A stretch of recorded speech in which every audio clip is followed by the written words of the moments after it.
আসসালামু আলাইকুম। কেমন আছেন সবাই? আশা করি ভালো আছেন। চলে আসলাম নতুন একটি রেসিপি নিয়ে। দেখতেই পারছেন যে এই রেসিপিটা কতটা লোভনীয় লাগতেছে। আপনারা কি বলতে পারবেন যে এটা কি? বলতে পারবেন না। আমিও কিন্তু এর নাম জানি না। এটা আমি চাল কুমড়া দিয়ে বানিয়েছি। এর জন্য বলা যেতে পারে যেটা চাল কুমড়ার চালুনি। বেগুন দা বানালে যদি বেগুনি হয়, অবশ্যই চাল কুমড়া দিয়ে বানালে তাহলে চালুনি হবে। দেখতেই পারছেন যে আমার এই রেসিপিটা কতটা লোভনীয় হয়েছে। আমি এটা আপনাদের ভেঙে দেখাচ্ছি। কতটা ক্রিস্পি এবং কতটা মজাদার, এবং ভিতরেও দেখেন কত সুন্দর হয়েছে। আপনারা যদি আমার এই রেসিপিটা ফলো করে বাসায় তৈরি করেন তাহলে কিন্তু চাল কুমড়া দিয়ে এই মজাদার নাস্তাটা খুব সহজে তৈরি করতে পারবেন। আমাদের মধ্যে অনেকেই আছে যারা চাল কুমড়া খেতে পছন্দ করে না। আপনারা যদি এইভাবে চাল কুমড়া রেসিপিটা তৈরি করে দিতে পারেন তাহলে কিন্তু সবাই খুব মজা করে এবং চেটেপুটে খাবে। আশা করি আপনাদের আমার এই রেসিপিটা ভালো লাগবে। আমার এই রেসিপিটা যদি আপনাদের ভালো লেগে থাকে তাহলে আমার চ্যানেলটি অবশ্যই লাইক, কমেন্ট এবং শেয়ার করে দেবেন। আর এরকম নিত্য নতুন সুস্বাদু সহজ রেসিপি পেতে আমার চ্যানেলটি সাবস্ক্রাইব করে দেবেন। তাহলে আসুন শুরু করা যাক। এখানে আমি নিয়েছি একটি চাল কুমড়া।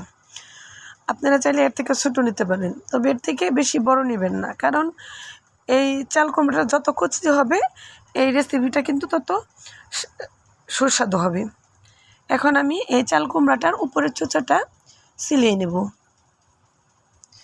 এখানে আমি একটু চামড়াটা মোটা করেই ফেলবো। চাল কুমড়ার চোচাটা ফেলে দেওয়ার পর দেখেন এইখানে আমি এটা পাতলা করে কেটে নিয়েছি। আপনারা চাইলে এখানে গোল শেপ করে দিতে পারেন, তবে আমি আমার পছন্দ অনুযায়ী এই চাল কুমড়াটা এইভাবে কেটে নিয়েছি। এটা যতটুকু সম্ভব পাতলা করে কাটার চেষ্টা করবেন, কারণ এটা যত পাতলা হবে এর ভিতরটা কিন্তু তত সুন্দর হবে। আপনারা দেখতেই পাচ্ছেন যে এই চাল কুমড়ার পিসটা আমি কতটা পাতলা করেছি। এরপর চুলায় আমি একটি পাত্রে পানি দিব, আর এই পানির মধ্যে দিয়ে দেব সামান্য পরিমাণ লবণ দিয়ে আমি পানিটাকে ফুটিয়ে এখানে আমি দিয়ে দেব সেই আগে থেকে কেটে রাখা চাল কুমড়াগুলো। এই চাল কুমড়াগুলো দিয়ে আমি একটু ডুবিয়ে দিব, তারপর আমি ঢাকনা দিয়ে ঢেকে 2 থেকে 3 মিনিটের মতো সিদ্ধ করে নিব। এখানে খুব বেশি সিদ্ধ করতে হবে না। 2 থেকে 3 মিনিটের পর আমি ফিরে আসলাম। দেখেন আমার চাল কুমড়াটা সিদ্ধ হয়ে গেছে। এখানে কিন্তু কালারও চেঞ্জ হয় নাই। এখানে কিন্তু আমি খুব বেশি সিদ্ধ করিনি, 2 থেকে 3 মিনিটের মতো সিদ্ধ করেছি। 2 থেকে 3 মিনিট সিদ্ধ করে নিলে এটা হবে। এরপর একটা স্ট্যান্ডারে আমি এই চাল কুমড়াগুলো ছেঁকে নিব। এগুলো ধোয়ার কোনো প্রয়োজন নেই, ঠান্ডা হওয়া পর্যন্ত আমি রেখে দিব। এই পর্যায়ে আমি একটা বাটিতে নিয়ে নিয়েছি 2 কাপ চাউলের গুঁড়ো। এখানে আমি আতপ চাউলের গুঁড়ো নিয়েছি। আপনারা চাইলে এখানে ময়দা ব্যবহার করতে পারবেন, তবে চাউলের গুঁড়ো হলে সবথেকে বেশি ভালো হয়। এখন এই পর্যায়ে আমি দিয়ে দিব হাফ চামচ হলুদের গুঁড়ো, দিয়ে দিব স্বাদ মতো লবণ, এবং দিয়ে দিব হাফ চামচ মরিচের গুঁড়ো, দিয়ে দিব হাফ চামচ ধনিয়া গুঁড়ো,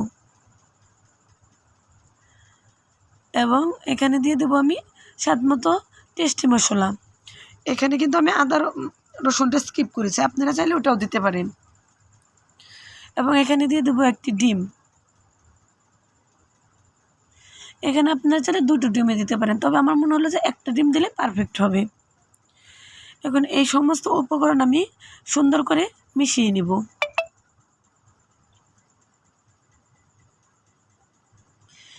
এটা আমি অল্প অল্প পানি দিয়ে একটি ব্যাটার গুলে নিব।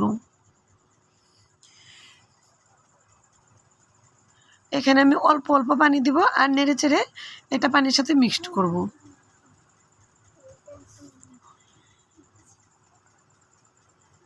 এখানে কয়েকবার পানি দিয়ে আমি দেখেন এখানে এরকম একটা ব্যাটার তৈরি করে নিলাম। এখানে কিন্তু পানির পরিমাণটা অল্প অল্প করে দেবেন, একবারে দিবেন না। দেখতেই পারছেন যে এখানে আমার ব্যাটারটা কতটা পারফেক্ট হয়েছে। আমি আপনাদের দেখাচ্ছি এর ঘনত্বটা কীরকম হবে।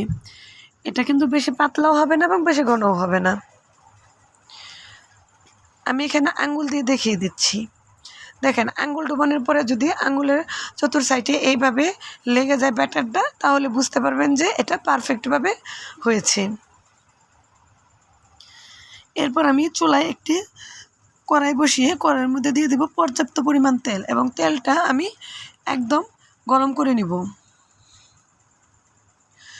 গরম করে নেওয়ার পর আমি ওই চাল কুমড়াগুলো ব্যাটারের মধ্যে চুবিয়ে তারপর তেলের মধ্যে ছেড়ে দিব। এইভাবে আমি একত্রে 3 থেকে 4টি চাল কুমড়া দিয়ে দিব। দেখেন চাল কুমড়াটা দিয়ে দেওয়ার সাথে সাথে কীভাবে ফুলে উঠতেছি।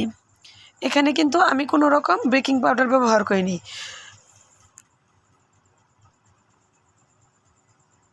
এখানে বেকিং পাউডার ছাড়া এইভাবে ফুল উঠতেছে। আপনারা যদি আমার এই রেসিপিটা এইভাবে ফলো করেন তাহলে কিন্তু সেম এইভাবে আপনারা তৈরি করতে পারবেন।